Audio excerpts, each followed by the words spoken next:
Today, we got our new monthly awards program amongst a bunch of other content today. We have a lot of cards that I'm going to give my first initial thoughts, and also I'm going to give you some quick tips to get you through this monthly award program in case it's your first time going for a lightning card. Let's not waste any time. Let's hop on into MLB 22 and go through our new content today. So as you see, we have our two programs. First, let's go through August and go through the entire monthly award program and give my thoughts on the cards. You guys know how monthly awards go if you've been playing the game all year. First, you have your tops now. You need to complete all the tops now moments and get the tops now cards. These cards, in terms of tops now, are nothing more than theme team cards.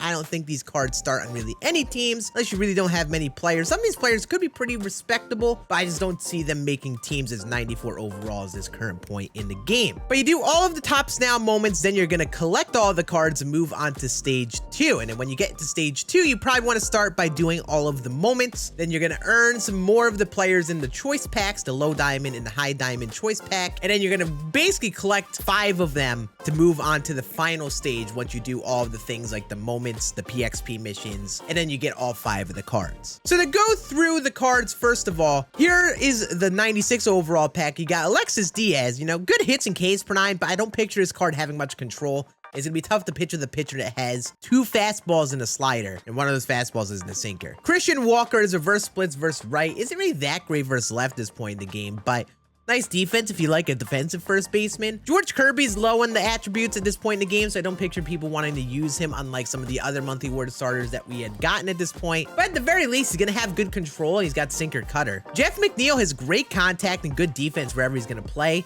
The 66 and 73 power is a little weak at this point in the game. A lot of people aren't going to bother using this card, I don't think, because like Lars Nootbaar mashes righties, weak versus left, but destroys righties. Could be a nice little bench bat, maybe, but I don't know. This isn't like Lars Nootbaar's tops now last year where he was well-rounded, which kind of makes me sad. And then Pete Fairbanks also had a card last year. Doesn't look bad, but it just four-seam sinker slider, not the best pitch mix.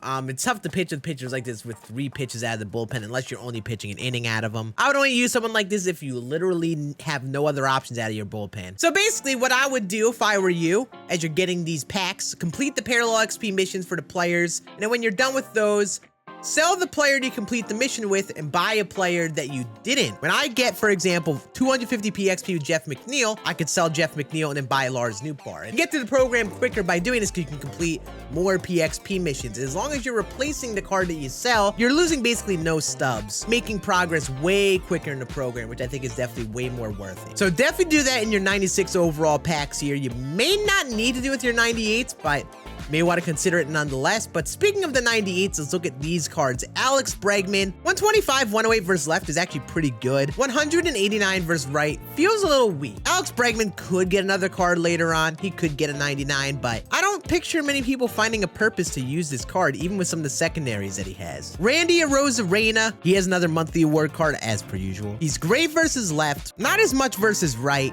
But I mean, at least he got viable defense and speed. But again, with other players in the game at this current point, I don't picture people wanting to use Randy here. And then 98 Zach Gallen. And I actually think this would be a card people can get away with using. The 117 hits per 9 is going to be great. I will say, wish he had a little bit of better walks per 9. 85 walks per 9 is good, but he's gonna have a tougher time controlling with the size of those pars of this pitch mix, you know? He might have good control on all of those pitches, but it doesn't really matter because of how big the pars are with only 85 walks per 9. But he could be a viable and underrated starting pitcher if you are looking for one. And as you go through the program, you make your way up, you can get 99 Jim Thome, who should definitely be a top tier bench bat versus righties, but also a very viable start at third base. If you're someone who just wants to have the best hitter versus righties, he's going to be that guy to start at third base. The thing is, in comparison to our other best third baseman, you're sacrificing defense or you're sacrificing splits versus lefties. Jim Thome's a nice bat. Should be a great bench bat for people at least. And then at the very end here, 99 Mookie Betts, which looks really good. I mean, 125 and 110 versus left is great when you do face a lefty.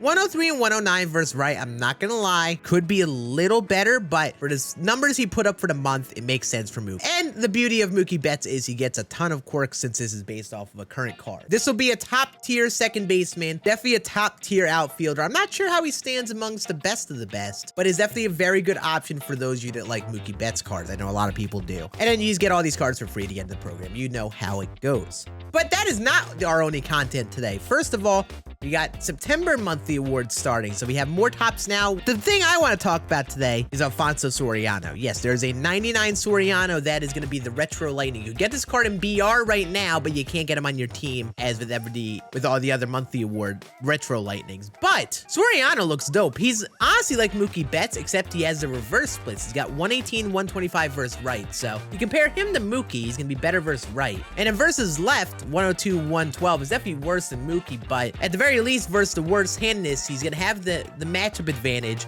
And I think he brings more base power to the table. This should be a top second base option once we do get it next month. And that defense and speed is always really fun. So I am excited for this card. Last but definitely not least, we do have some other content in the game, like a new choice pack. I want to go through it quickly because, you know, these cards are good, but they definitely have a purpose with them. Vita Blue, milestone card. I mean, okay in the hits per 9, good in the Ks per 9. Not gonna be an incredible pitch mix, but you know, Vita Blue's got a little of a quirky release, something that messes around with people, so could be an okay starter. Jeff Bagwell actually looks like a pretty solid first baseman, mainly a bench bat versus lefties, but people just don't like his stance. He's got a very weird stance and swing that messes with people, but if we can get past that, he will be a good first baseman right now. And then Robin Yount. I think Robin Yount actually could be nasty. Like, I'm someone that used the gold Robin Yount at the very beginning of the year, and he exceeded my expectations. And in terms of shortstop, you know, you might still be looking for a shortstop or an outfielder, so Robin Yount could be the answer for you. He's definitely not going to be one of the best on paper. There are other options I would try at short, but all over the outfield way before Robin Yount. He's an option for those of you that are looking for it. Then you have your lower tier cards. You have Retro Finest Jason Hayward, which weak on the power versus left. You have 98 Richie Ashburn, who swings an absolute pool noodle, but has good contact defense and speed. Catfish Hunter has the elite stamina. You guys know the big stam. He's gonna have fun control, but he's not gonna strike out many people that Ks per 9. He's not gonna get many outs with that hits per 9 in his pitch mix. Prime Rod Carew could be a nice little contact hitter, but I don't know. It just feels like Rod Carew is bound for a really good 99 at some point, with maybe a little better power or speed. This card isn't really bringing enough in my opinion. Orlando Cepeda actually does look pretty good for a 98 overall. Just his defense is really bad, and I don't think many people would want to start him. And then there is the headliner, Mark Pryor, and he's got the 122 Ks per 9, which means the outer PCIs will be small. Just the hits per 9 is a little low.